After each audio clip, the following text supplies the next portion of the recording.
things that I remember already started, of course. Okay, there we go. Good evening, gentlemen. We are holding in the middle of the lengthy and formidable chapter 7 of the second part of Tanya, the Shaar HaYichud v'Emunah. Chapter 7, we've been discussing how not only is the universe not separate from its source, which is really what we spoke about for 6 chapters, but the source of the universe itself, which we're calling Midas HaMalchus, the divine trait of kingship, the source of the universe is itself absolutely one with God, absolutely one with Hashem. The source itself is not separate from Him. Which really, what did that accomplish? As we've explained several times, what that accomplishes is that not only is the universe not so to speak, metaphysically distinct from God. Not only is the universe not a separate existence from Him, but it is also of no importance whatsoever, even not as a separate existence. In other words, we had examples and we had discussed at length about how something can still be one with you, something can still be absolutely united with God, and yet have importance, be an end unto itself, be something that God needs to create, be something that God requires, that is as real as God. And as we've now explained and demonstrated, since the source of the universe, which contains the source of all the divine the words, which is really what the universe is, the source of all the divine speech is absolutely one with Him. It attains no separate importance or independent relevance whatsoever. Therefore, the universe has no existence, and it also is not necessary. It doesn't compel God. It's not something that He has to create or that can piggyback in terms of its importance or its reality off of God. The universe has no independent or inherent importance or reality whatsoever. That is the conclusion from chapter 7. And we explain the reason why this is in a more specific way. To describe this more specifically, God's trait of Malchus, the divine trait of kingship, which is the source of the universe, the source of all worlds, that trait itself is united with the higher divine traits, in which there is no room for a universe. A universe does not have to exist. And it's united with it in one of two ways. Either Malchus ascends, either God's kingship ascends to be one with them, or the other traits descend to become one with Malchus. And this Kabbalistic construct forms the basis of what we call Yichuda Ilah and Yichuda Tata, the higher level unity and the lower level unity, which we explained both of these, in both of these states, in both of these levels or realities or perspectives, depending how you want to define them. In both of them, the divine kingship is absolutely not separate from Him and of no independent importance.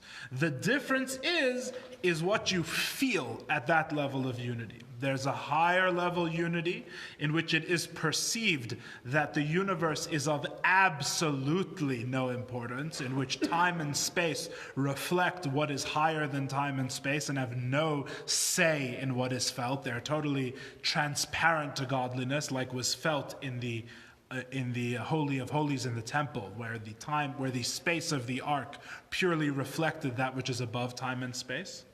And then you have the lower level unity, the Yichuda Tata, in which what is felt is the existence of time and space, that time and space do exist, and yet nevertheless, time and space still are miraculous. They still reflect the divine will, they still reflect the divine expression. Our example was the victory of the Maccabees in the miracle of Hanukkah, or even perhaps the Purim miracle, in which clearly a miracle takes place, but what you feel in the miracle, what is present there, the way we see the miracle is with a sense that time and space are maintained, that the laws of nature still hold.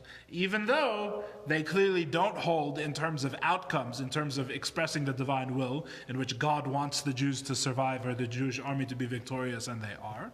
But nevertheless, even though it's a miracle that's being performed, what is felt is time and space. That's Yechud Tata, the lower level unity. The higher level unity is where time and space basically disappear, and all that is felt is what is higher than time and space. That's the difference.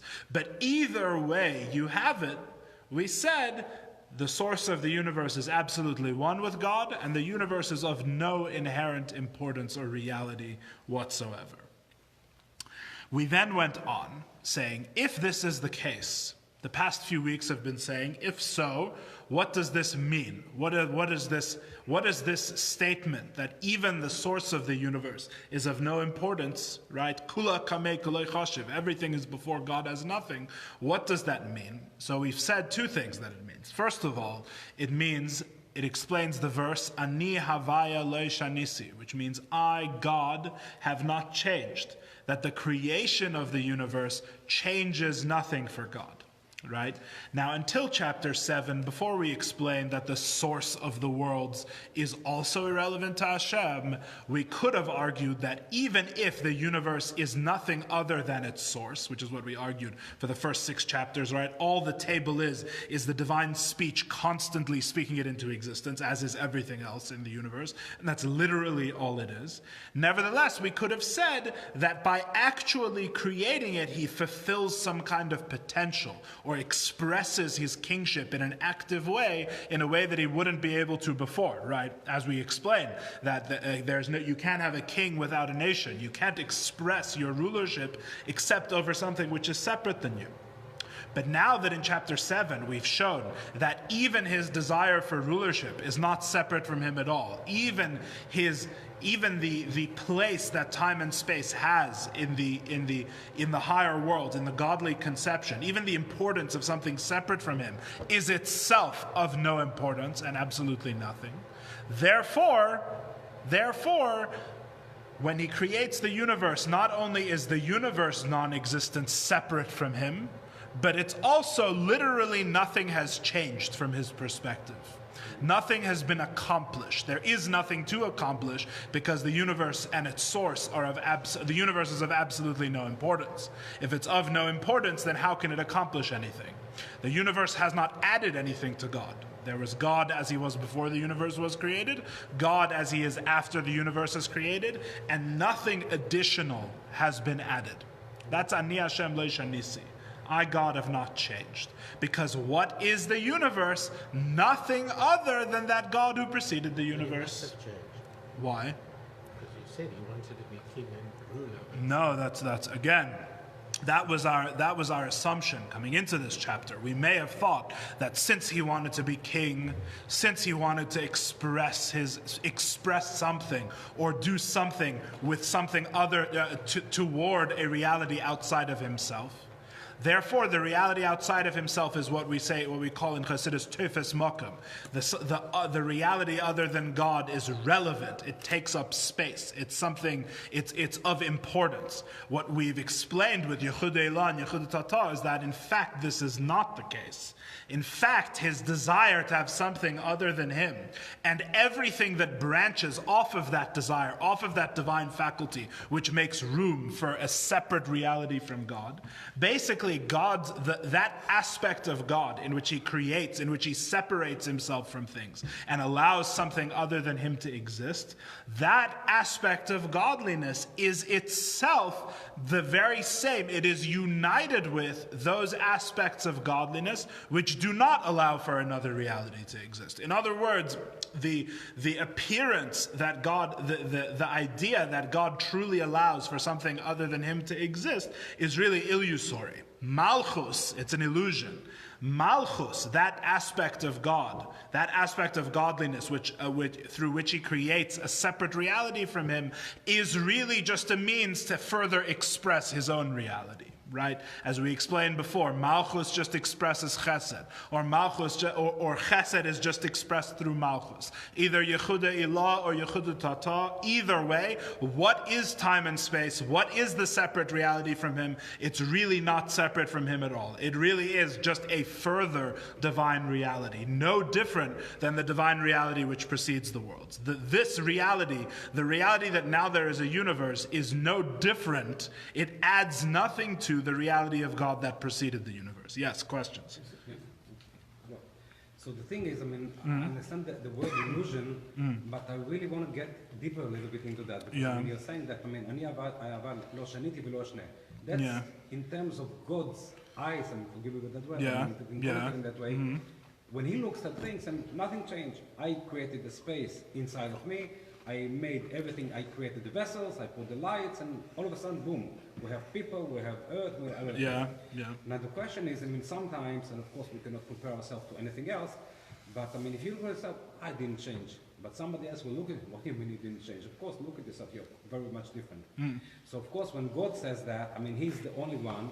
And he can say everything, and what he says, it's objective, it's subjective, it's like everything, it's like what he says. But as far as we did not exist before, and we exist now. So, are we here? Is that an illusion? I mean, how come nothing changed? It's good questions to have. So basically, if I'm getting this correctly, and you'll correct me if I'm wrong, what you're saying is that from the divine perspective, that's one thing. But from our perspective, it seems to have made rather a large difference. In other words, the difference between not being here and being here seems to be a big difference. That's a very good question. Let's return to it. Let's return to it at the end of today's class, God willing, because that's today we're actually going to speak about us, which is very unusual in this class. Generally, in this class, we're trying to wean people off the need to constantly be thinking about us, so we talk about God instead. But today, we actually are going to talk about us, and we'll see maybe a hint towards how we fit into this whole picture, God willing, today. Even the term desire. Desire. What? His desire is not our desire, right? Is that a fair interpretation? Is our understanding, our typical understanding of desire, making any sense in relation to that? No, absolutely not, which brings me directly to the next point of this review, which is the last thing that we learned in this class, which is that God's knowledge is exactly the same as God himself in terms of not having changed. Right? This is really a chidush of the Alter Rebbe in a way. This is an innovation of the Alter Rebbe. You really have to dig into it to see the subtle differences. But the Alter Rebbe says that just as he himself is not changed by the creation of the universe, he is the exact same God before the universe is created and after the universe is created. Nothing is fulfilled or, so to speak, accomplished. That's a funny way to put it, but nothing is accomplished or fulfilled or actualized in the creation of the universe, even his capacity to create something separate from him, because that very capacity is not actually something in need of actualization or expression. That capacity is just like all of his other capacities, which exists perfectly and eternally by him, which is what Yichud Eilah and Yichud Tatam mean. Long story short, just as those things are, so too is his knowledge. His knowledge also, and this is in a way, this is a harder thing to understand in several ways actually. His knowledge is itself also unchanged. So it's not just that God doesn't change, because really we could wriggle out of Eyal's question, which is about what about our perspective, we exist now. Theoretically, we could wriggle out of it and we could say that, God is a mystery. To him, none of this exists, but from our perspective, right, it's also legitimate, and so to speak, like never the twain shall meet. God, hashamayim shamayim la'Hashem, va'aretz nasan livnei adam. God has his perspective, I have my perspective, right, and we're not gonna, you do find people arguing with God. Maybe this was one of our arguments in the Holy Torah. You see such arguments in various places, both in the Gemara and in the Chumash, various places. Maybe this is one of our arguments. But in fact, we go even further. We don't say that it's just that that's God's perspective alone. We say that his knowledge, in other words, his knowledge, his intimate relationship from the inside, as I tried to emphasize last week repeatedly, his knowledge from the inside of everything that he creates is exactly the same as it was before he created it. In other words, this perspective of God crosses the barrier. It's not just the way God sees it and he's separate from everything, aloof, transcendent, and removed from reality. On the contrary, that very divine faculty of knowledge, which knows everything that is in this world, as it appears to change, and as it appears to differ, and as it appears to be of different essences, different types of things, and it exists in time and space. His knowledge of all of those things from the inside, in other words, his knowledge of them as he is speaking them into existence, things, right? He doesn't know these things as if he's meeting them for the first time. Where do these things come from? He's constantly involved in creating them. Despite that very knowledge, which is constantly involved in creating them, is exactly the same knowledge as existed before he created anything. Unless the theory of, the material and the non-material is right, and then the combination of both of them is like nothing changed. What do you mean? So if you take -1 + 1, you get no change, 0. Oh, you mean matter and antimatter? Yes. No, we're not even talking about things that are necessarily in matter. Right. First of all, there are many questions on what you just said. In other words, I think what you just said would be a much bigger headache than the way I'm explaining it, because not only would he know the matter, he would know the antimatter, and then he would know both of them in annihilation. I'm not sure if it would solve any problems. There's now twice as many things he needs to know, right? So we're actually increasing complexity, not decreasing it. Because otherwise, how come nothing changed? Right. How come nothing changes? Right. So the thing is that if we look only at the material, then we're going to have a very hard time understanding how nothing changes, right? Which the truth is that this is a very, very old question, and not just in Judaism, but lahavdil, even in non-Jewish philosophy and things like that. You can go and you can find ancient machlokes back in Athens between various Greek philosophers. Some believed everything changed. Some believed not. Some believed there was no such thing as change. Some believed that the only thing that existed was changed. And then out of their machlokes came a school of a fellow whose name was Socrates, and he actually made a pshara. He said that there some things stay the same and some things are different, which you'd think wouldn't be so difficult. But the thing is that if we were actually as wise as they were, and even the Torah respects some of these philosophers, by the way, to some extent and in some ways, if we were as wise as they were, we would also have difficulty explaining how things can change, how things can stay the same. These are all of the ancient mysteries, in other words. These are not simple things at all. But we are saying that his knowledge, so his knowledge doesn't change. How is that so? First of all, and the Alter Rebbe, the Rabbi Yoel emphasizes that this is really the Alter Rebbe's direct proof, right, which should be good enough for all of us, which is that if God and his knowledge are one, and God doesn't change, then his knowledge doesn't change. It's very basic, right? Basic math. What does that mean, however? That is the explanation. That is what the Alter Rebbe says. His knowledge doesn't change. How could it? He and his knowledge are one. As the Rambam says, the knower, the knowledge, and the thing that is known are all absolutely one. So if he doesn't change, obviously his knowledge doesn't change, seeing as he and his knowledge are one. But what does that mean? We explained at great length last week, or 2 weeks ago, before Purim, that his knowledge is essentially undefined by the thing that he knows. Right? His knowledge is essentially undefined by the thing that is known. Unlike a human mind, when at some point in my life I didn't know anything, right? But pick an example. X. 2 + 2 is 4. I didn't know the law of supply and demand, right? To make it really solid for some of us. That was the definition of the Rambam that we started like a long time ago. God doesn't have wisdom, but it doesn't lack any wisdom. Exactly, that's what we said at the end of last week's class. 1 second, so I'll get to that. But the elasticity of supply and demand. Mendel Futterfass used to say that there are the Alter Rebbe comes to teach us that all of the worlds and everything above and below, everything inanimate, vegetative, animals, human beings, everything, all the spiritual beings, all the spiritual worlds and the physical world, everything is only a metaphor for God. But there are some Jews who walk around who say that everything, the inanimate and the vegetative and the animal and the human, all the worlds above and below, every word that the Torah says, only a metaphor for money. Mendel Futterfass used to complain.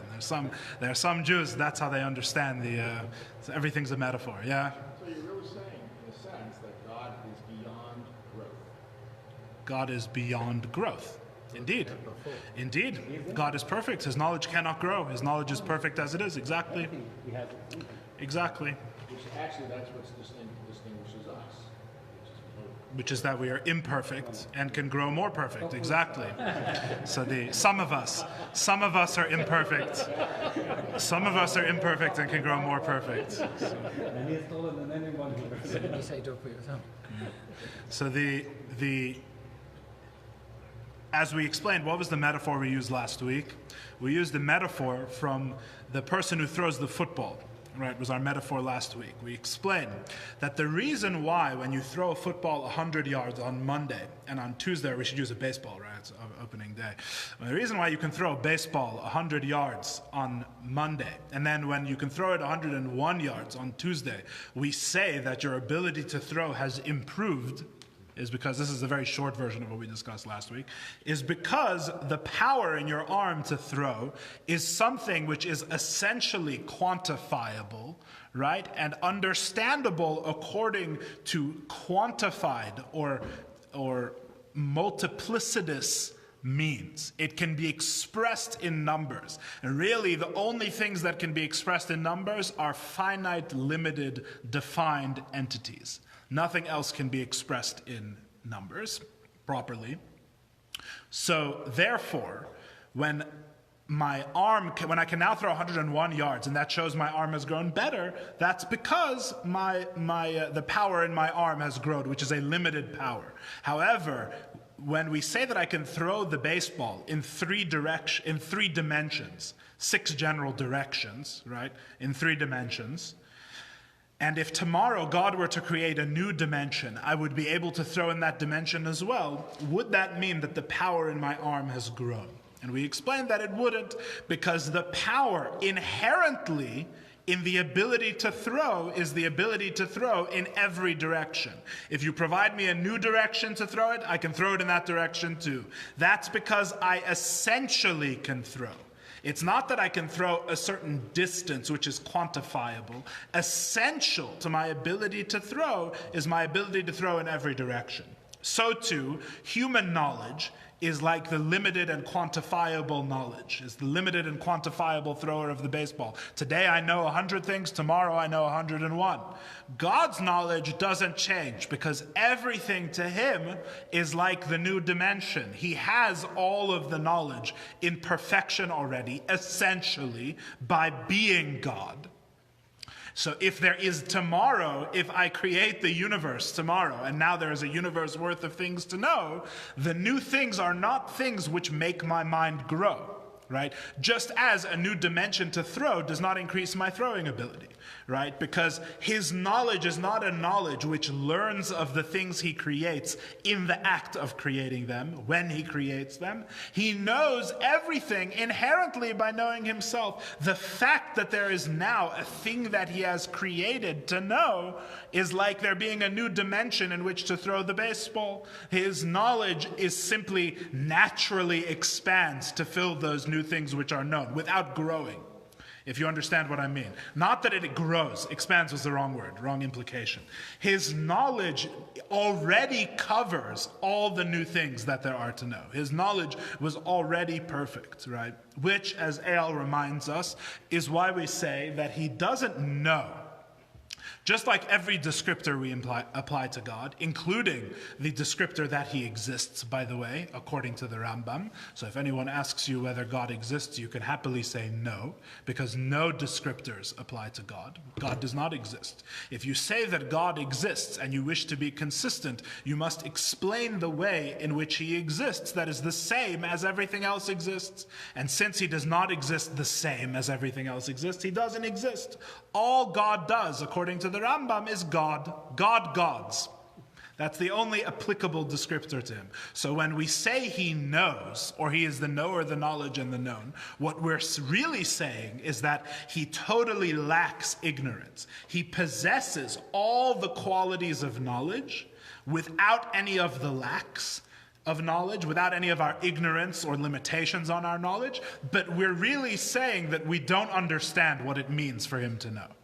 Because if you think about it, him knowing in the way that I can throw a baseball in any direction is really something that we don't understand. What does it mean to know in that way? Rather than to know as a human being knows, which is to have a limited knowledge, and that knowledge grows upon meeting new concepts, new information, etc.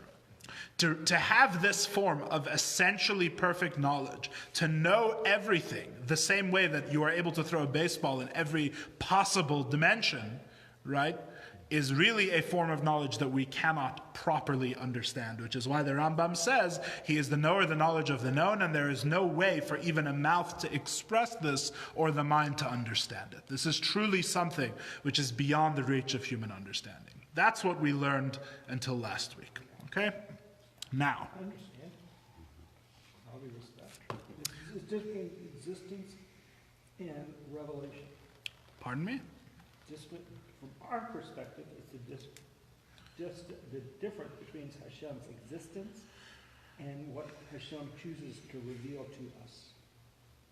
Right. In other words, you're saying you understand that you don't understand it because it's as mysterious as God is, in other words. Every time he creates the bottle, there's a little bit of revelation. Right. Yeah. To us. Right, that's true. But the thing is that he knew the bottle perfectly before he created it, as he knows now. Revelation to us. Right. So in other words, you understand how nothing changed, but what you don't understand is how God knows it before it exists, right? Whatever that means, right? That's what you don't understand. You understand that the bottle didn't exist and now it exists. No, we spoke about that, but the material was made. So from that specific material, that what is going to be created. Right, but you could say the same about any material, anything that exists, spiritual, physical, it applies to everything, right? So we understand that before the bottle did not exist and after the bottle exists. The question, as always in Tanya, is what does the change mean? And we are saying that both to his essence and to his knowledge, the change means nothing. His knowledge does not grow and his existence does not change. That's what we say until now. So let's continue reading inside a little bit. We're going to be on page 921 on the second line in the English. Ulefichach in the Lashon HaKodesh. Ulefichach kashem she'efshar in the Lashon HaKodesh. On the second line of page 921 in the English.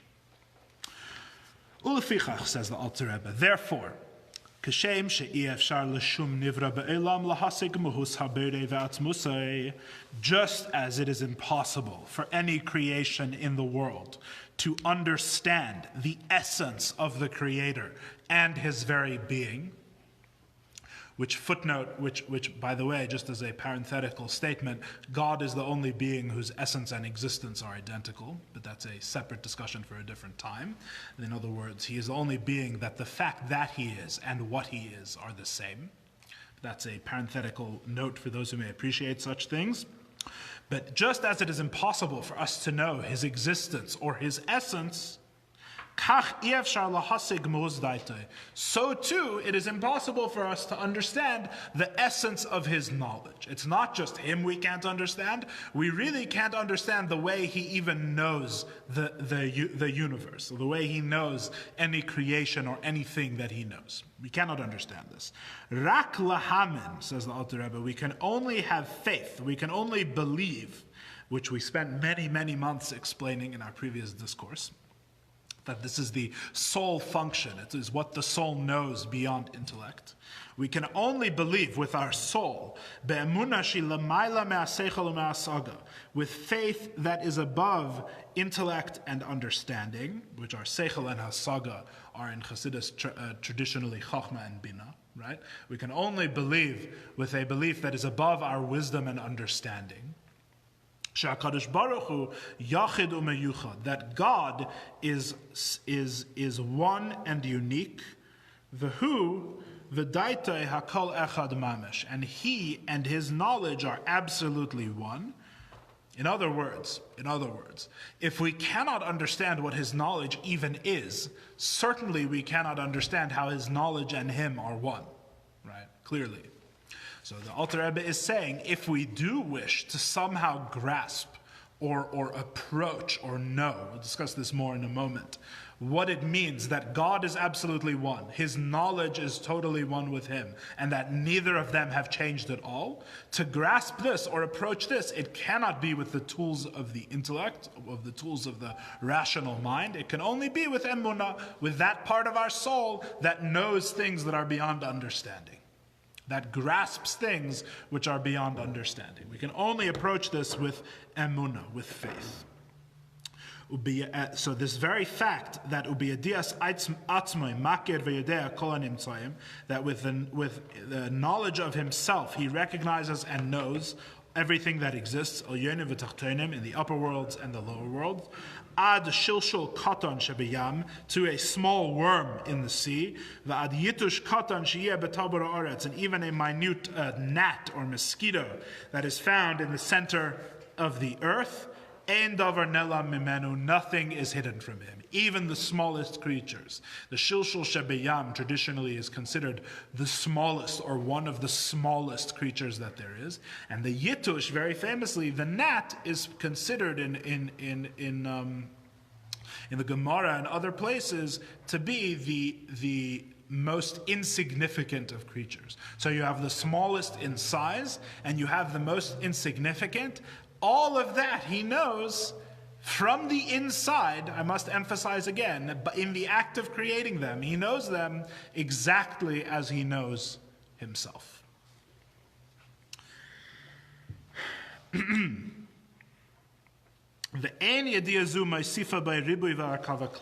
knowledge, we're on page 922 now, this knowledge does not add to him multiplicity or harkava, complexity at all. Because it is only a knowledge of himself. In other words, knowing the siddur and knowing the cup are not two different knowledges which add to him a multiplicity and a complexity, that now there are two parts to God. God forbid, his knowledge of the cup and his knowledge of the siddur. Rather, it is all absolutely one. His being and his knowledge are absolutely one. So what you're really saying, I think, is that Yeah. since you can't know God directly, but your soul does know God. So to understand, to know God, you have to somehow be better connected to your soul. We're going to talk about this more in a minute. In just a minute. Just hold on a second. We're going to get to that. Based on what the Alter Rebbe is about to say. Based on what the Alter Rebbe is about to say, we're going to get the gist of what he's saying here. In the top of 923. What does he really mean that we approach this with faith, or that we cannot really grasp it intellectually? He's going to explain the top of 923.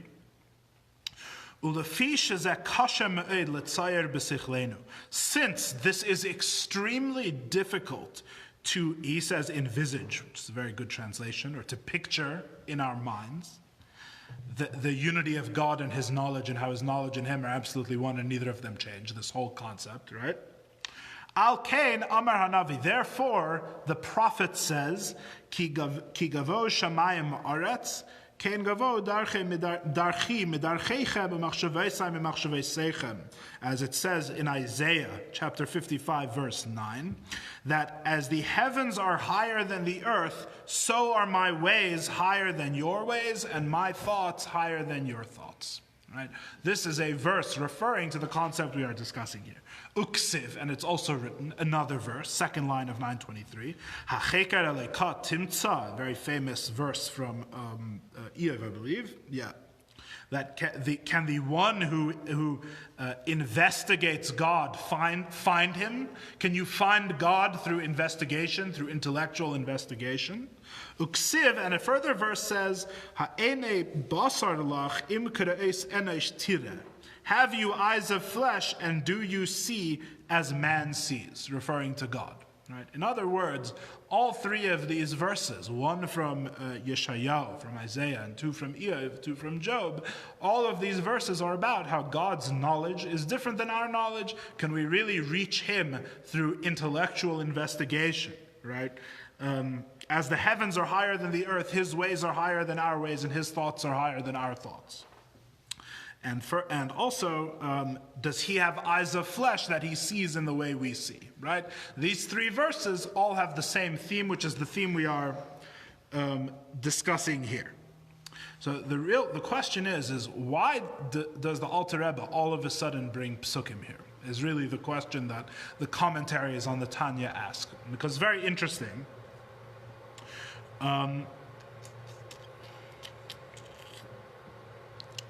It's the introduction to these verses is very unusual language of the Alter Rebbe. The first line on 923 says, again, since it is difficult to picture this in our minds, which is a very strange language, he doesn't say since this is difficult to understand. And really, shouldn't he be saying, isn't this impossible to understand, right? Which we just finished saying, that we can't understand this. But that's not what he says. He says, since this is difficult to picture in our minds, therefore the prophet said, which is also very unusual. Therefore the prophet said. It's not, he doesn't write, Kedichsiv, as is written, which would be a normal language in Chassidus. He says, therefore, because this is difficult to picture, therefore the prophet said. This whole introductory language to someone who is used to the parlance of Chassidus and the way the Alter Rebbe writes is very unusual, this whole introduction. And the real reason for this is that the Alter Rebbe is answering, as we've seen in previous chapters as well, he is answering implicit questions that we would have at this point. The Alter Rebbe is bevarning, he's forewarning, he's answering questions before we have the chance to ask them, which is why this passage is here with its strange introduction and the 3 verses. So what is really going on here? The truth is that in other places, in Chassidus, from the Alter Rebbe and from the other Rebbe, it explains that the service of God in a way of Yichuda Ilah, which means to serve God in a way that time and space have literally no existence, and you feel that they have no existence, is something which is beyond the capacity of most people to reach. That, and generally speaking, the Avodah of Yichuda Ilah is for lofty people with lofty souls, generally speaking. However, Yehuda Tata, which means the service of the lower level unity, to live in a way of the lower level unity, means that even though time and space exist, they have absolutely no independent reality or importance of their own whatsoever from God, even though they exist and I perceive time and space as real. This is something which everyone can do. And in fact, it must be that everyone can do it for the simple reason that it is the lowest level mentioned by the Alter Rebbe here in Tanya. And again, what is the whole purpose of the 7 chapters, 6.5 chapters we've read so far? This is not a book of general speculative philosophy. We're not learning about God simply for its own, for no purpose. We are learning all of this about God in order to know how to arouse a love of God in our own hearts, as the Alter Rebbe wrote in the introduction to this work. With all of this information is what we are to think about when we need to arouse a love of God in our hearts. In other words, to realize that God is the truest reality, that the world is not worth loving because it has no reality of its own. The truest and the realist and the most meaningful thing is to love God alone. All of this is why we're learning these matters in Shaar HaYichud v'Emunah.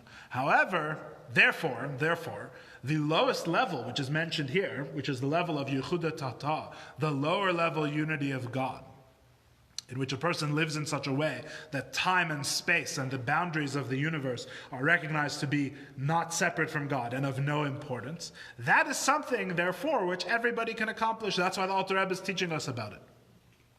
However, this gives rise to the question. It's a fairly obvious question, which is connected, I think, with what Eyal said, with what Spencer said. This is the general question that's secretly, under the surface here, that's secretly bothering everyone, which is that if we're talking about things in godliness which cannot be understood, which the Rambam himself says, the mouth cannot describe them and the mind cannot understand them, then how can we be expected to live this way? How can we be expected to live in accordance with a divine reality that we cannot understand? In other words, if I can't really understand how God's knowledge doesn't change, if I can't truly grasp that, then how can I be expected to live my life in a way where when I look at something in the world, a piece of steak would be a typical Chassidus teacher example, right? Or a 7-layer cake. When you look at something in the world and you say, this thing made absolutely no difference to God's knowledge. Compared to God, this thing, number one, has no independent reality. And number two, it truly has no importance. It actually makes no difference to God. This thing I should value this thing the same way God does, which is that the thing has no independent existence from Him whatsoever. right? That's how I should look at it.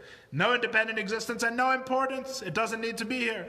So how am I supposed to live that way if I can't even understand what it means that God sees it that way? In other words, What's the problem? what's the problem with what? Of that question? Because I mean, a dog, which has much less understanding than we do, and it still sees that at the table. So if the dog sees that, why do we have a problem? I'm not sure what you're saying. I'm saying that why do you need to understand what you're seeing? I mean, it's there because it's there, and you should not know what's behind it. No, I think it's way more simple than that. The fact that we are here, Yes. in the way that we are here, and it's His will, there's significance to it. I'm not sure I follow. I mean, the fact that you understand or doesn't make a difference. Pardon me? The fact that you understand or do not understand doesn't make any difference. I'm not sure I follow, because what we're saying is that God demands of us that this is how we should look at the steak. It makes a huge difference. This is what the Alter Rebbe is saying, that if you want to come to a love of God, you must understand how this steak is of no independent reality from him, chapters 1 through 6, and also not even of any importance to him, and in fact it makes no difference to him or his knowledge even that this thing exists. That's how little it matters. And the Alter Rebbe is saying you can arrive at that. At the very same time that he's saying that, he's also saying you cannot understand this at all, right? That's the question here. If you take it from the state to the universe, physical universe that we perceive. Yeah, it's easy to negate the universe, right? What did Elie Wiesel say? Kill 6 million, it's a statistic. One person is a tragedy, right?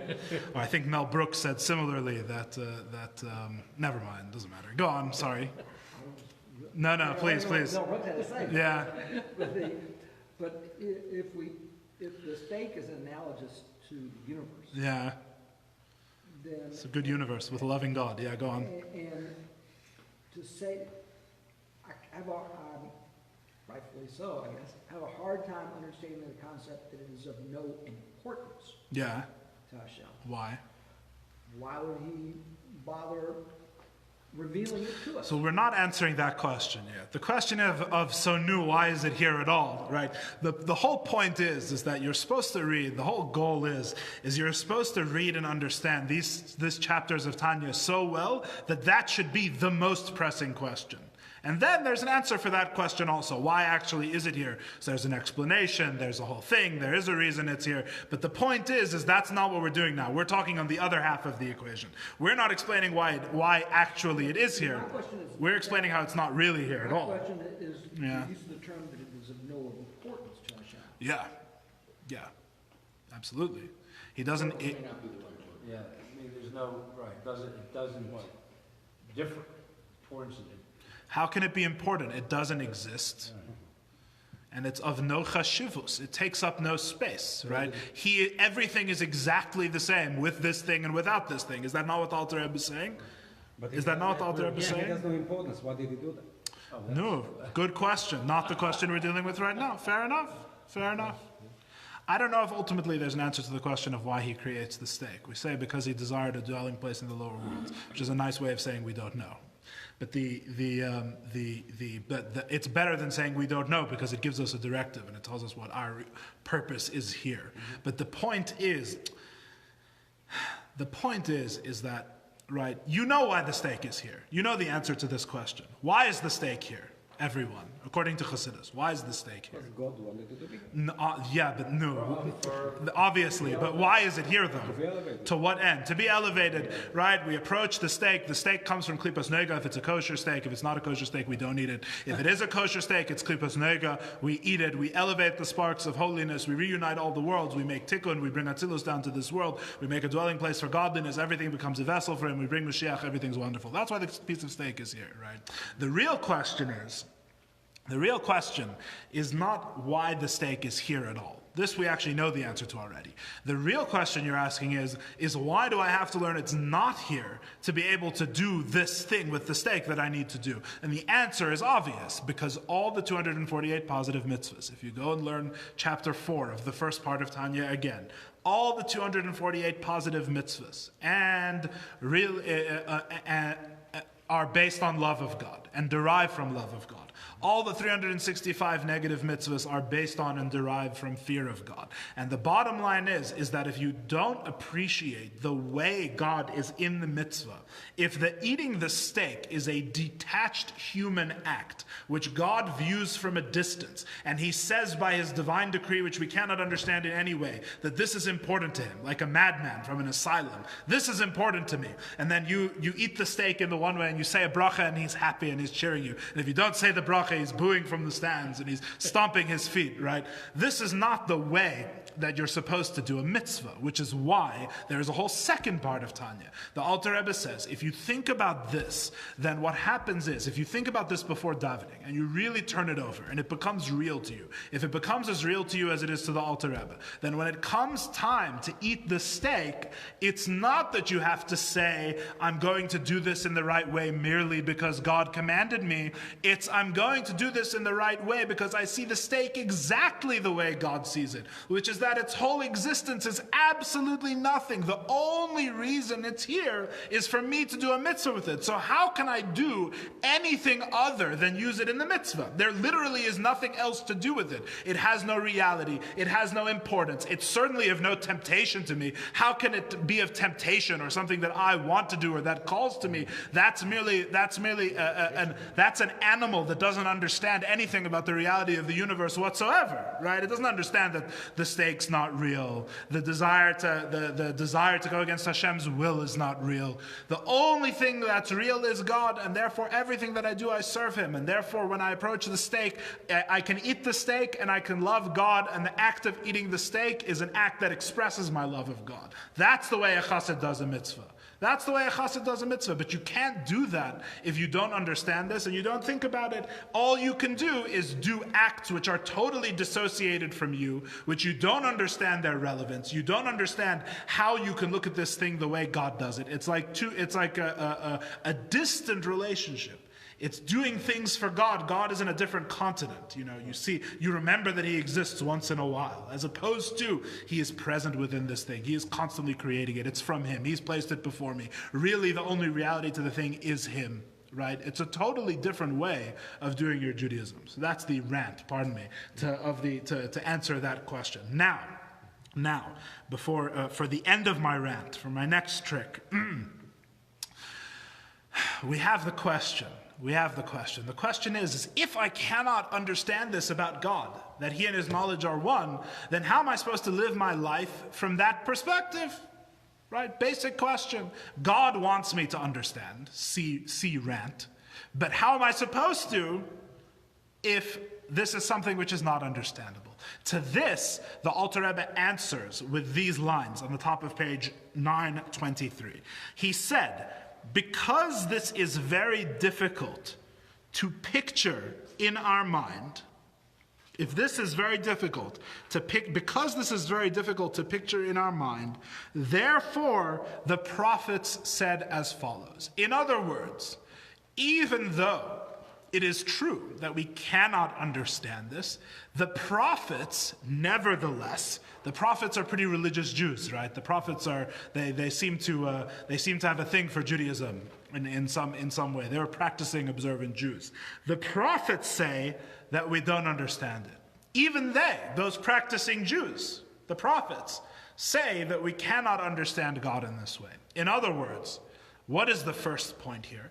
The first point here is that the Torah tells us, through the prophets, through the Nevi'ei Yisrael, Isaiah and Iyov, etc., tell us that you can live this way even if your mind can't understand it.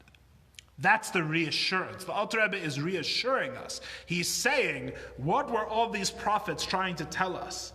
They weren't just saying, it wasn't just saying in Iyov, can the person who investigates God truly find him in that manner? Can you really investigate and find him, right, with your mind? They weren't just saying that to give a piece of information. They were saying that, look at me, I serve God. The Torah is what tells you how to serve God, and yet you still can't find God with your intellect, so that must not be the way in which to serve God.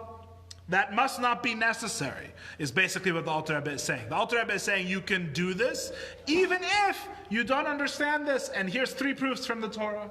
Here's 3 proofs from the Nevi'im. That's what the Alter Rebbe is saying. But then, if you look even closer, you get the even deeper message here, which is what is the language the Alter Rebbe uses. He says, again, the two strange languages. He says, it's kasha me'od, it's very difficult to understand. Shouldn't it be impossible?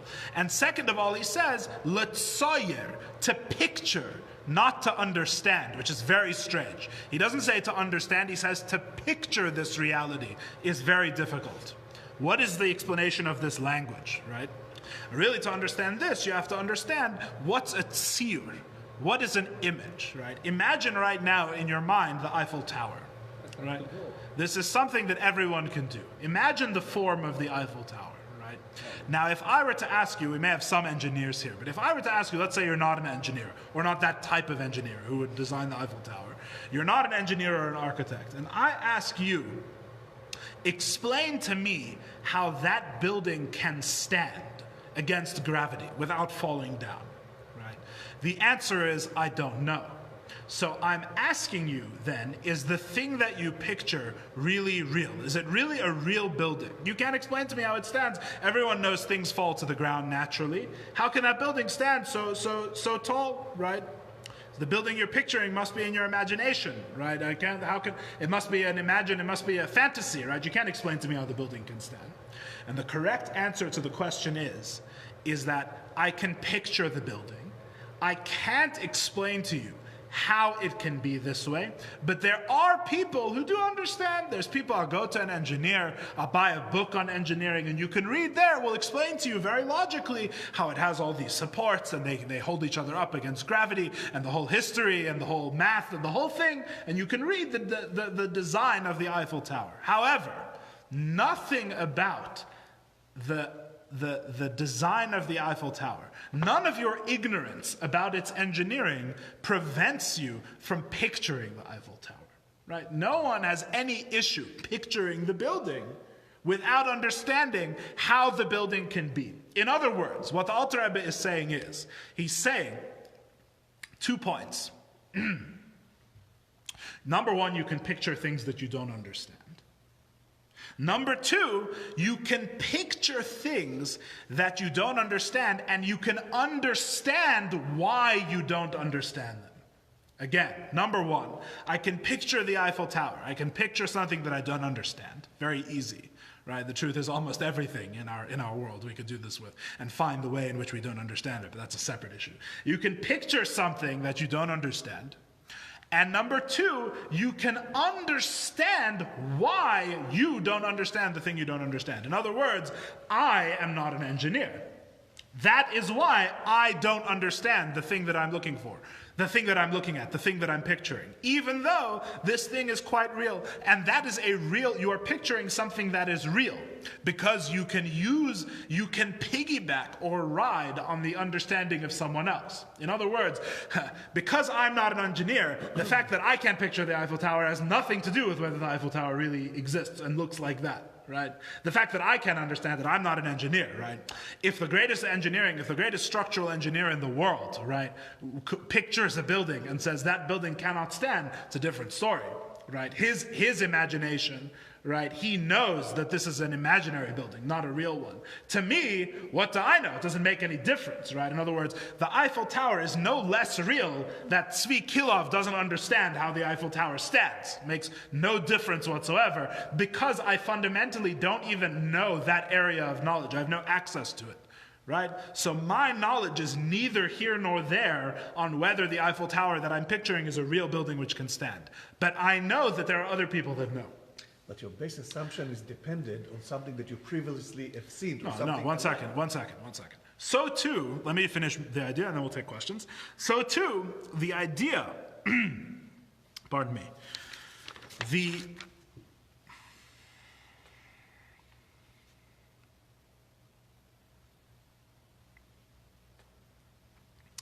so too when it comes to God and the things about God that we don't understand. In other words, there is a faculty in the soul called Re'iyas HaChachma, which means the eye of wisdom, the inner eye, the inner vision, which means that even though I don't truly understand this thing. And in fact, this thing is actually beyond my understanding.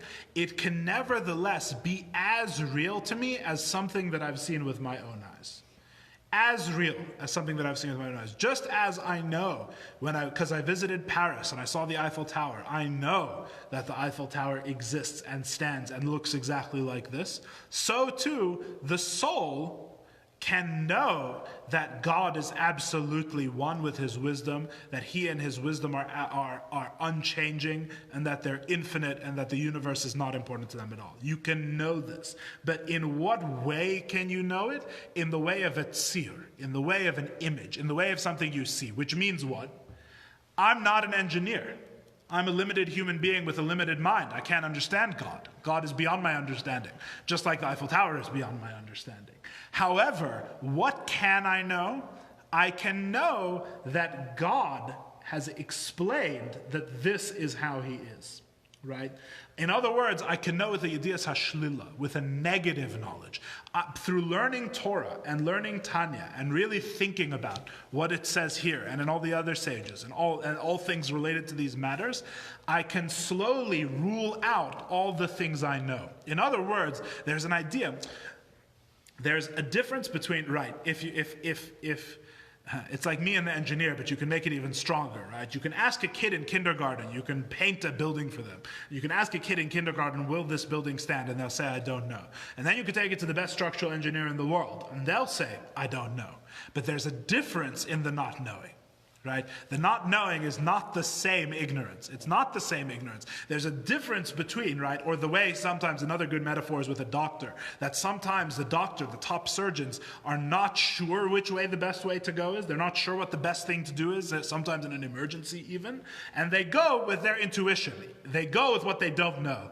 And their intuition will often be right, or will be better than what a lesser surgeon or a person who's less learned actually knows. Even though they don't know. In other words, not knowing, there's different levels of not knowing. The more about God you learn, the more about his knowledge that you approach, the better a picture you can build for yourself of what God is actually like.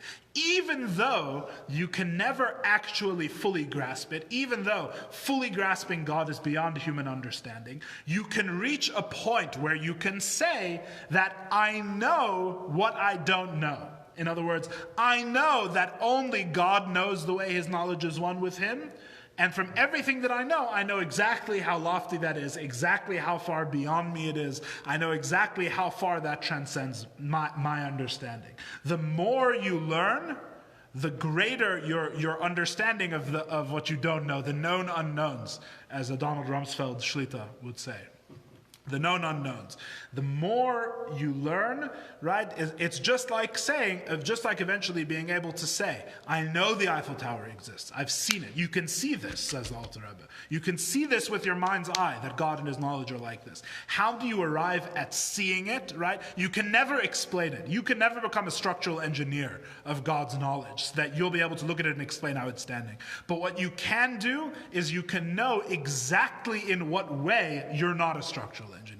You can know exactly what way I am distant from and not perceiving this thing. And this is really what we mean. This is what you're supposed to do to bring you to a love of God. Not understand these concepts. You don't need to grasp this the way you grasp worldly things that are easier to understand in order to live in a way of Yichud Tata, that the stake doesn't exist and have no importance. You don't need to intellectually understand it. All you need to do is be able to picture it in a real way, which comes from learning about other things about God, other things you understand, and slowly, you can appreciate what it is that you don't know, which is like seeing it, which is like approaching it, which is why the Alter Rebbe says, even though it is very difficult to picture, not impossible, even though it is very difficult to picture, the sages say that you can live this way. That's what the Alter Rebbe is really saying. The sages say you can live this way even if you cannot affirmatively know it. Okay. Any questions on here? Because we discussed, how you can describe things you cannot even realize, what are they? Yeah. The next line is like, כשם עוד יצא בשכלנו על כן, אמר הנביא, כי גובהו שמיים me'aretz, which this is something, I mean, גבהו שמיים. גבו שמיים. But this is like, I mean, no, I'm not sure, no. Anyway, yeah. כגבהו, it's like you try to describe him. גבהו, הם יותר גבוהים מהארץ. Well, this is obvious. But that's a word. Yeah, so what's the question? No, Or the but point? If it's, this is like, I mean, fact, what you're saying. But I'm saying kegov'o, it's like, I mean, he as big as a difference between earth and sky. And this is obviously something you cannot imagine, you cannot draw. Right. Right. That's the point. The point is that זה בדיוק מה שזה אומר. the point is that you cannot really know this in a way of understanding it with the analytical mind, but you can arrive to a picture of it, not a physical picture. You can arrive at a hitamtut, which is really what the re'iyat ha'seichel, re'iyat ha'chachma is. You can arrive at the sense of the truth of this proposition, even though you cannot understand it. That's really what we're describing, what the Alter Rebbe is describing. Which is the problem, because I mean, if you look at the Eiffel Tower, I have it in mind, I can draw it. Yeah. Plus, minus, whatever. Yeah. But if I'm going to ask you, draw me a submarine which is like an airplane. Yeah. What is it? Yeah. This is something you're running. Exactly, but the thing is that a submarine, which is like an airplane, is something which doesn't exist. But if you know everything there is to know about submarines, and you know everything there is to know about airplanes, it's not a good mashal, by the way, but whatever. If you know everything there is to know about submarines and everything there is to know about airplanes, then you would be able to draw it, or you could at least be able to know that you can't draw it. Draw gravity. You would at least be able to know that you can't draw it. No, because I mean, you're trying to describe something that you cannot actually capture. I mean, you have no idea what it is.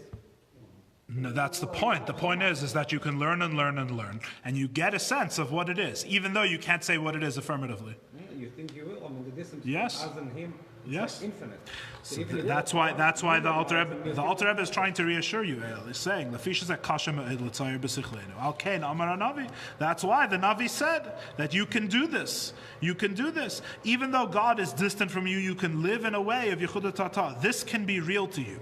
This understanding can be real to you, even though you can't understand it fully. You can do the יש first מצווה שאתה step. הולך להתפלל, דע לפני מי אתה עומד. Of course. אז אתה צריך, יש אפשרות But לדעת. this is like the first step of, what should I call it? I mean, Marathon? it's the opposite of ignorant. It's like, I mean, that you know that there is something, but you don't know what this something is. And that's true. And you That's can why never there's fully intuition. understand what God is. However, you can always approach closer. There's always something more to know. You think you're close. Now, I didn't say you are objectively close to God. Nothing is close to God. Kula kamei kulei chashiv. Not close to But you can appreciate the way in which nothing is close to God. That's exactly what I'm saying. Nothing is close to God. Kula kamei kulei chashiv. Everything before him is as nothing. So you can think, what's the point of learning anything? Everything before him is as nothing, right? The point is that the more you learn, the more you realize what that entails. If you say, this is so great, if the world of Atzilus is so great, if the world of Bria is so great, if this is what an angel is, if this is what a divine benevolence, if this is even what the physical world is, right? If the universe, the physical universe is so great, and yet all of this before God is as nothing, right? Then how much greater and how much higher and how much more must God be? That's the whole point. The whole point is through knowing what you don't know, you elevate God and you even approach some semblance of knowledge, some semblance of a sense of what He is. מה זה semblance? So, like Nadmut. All right. I'm recording here.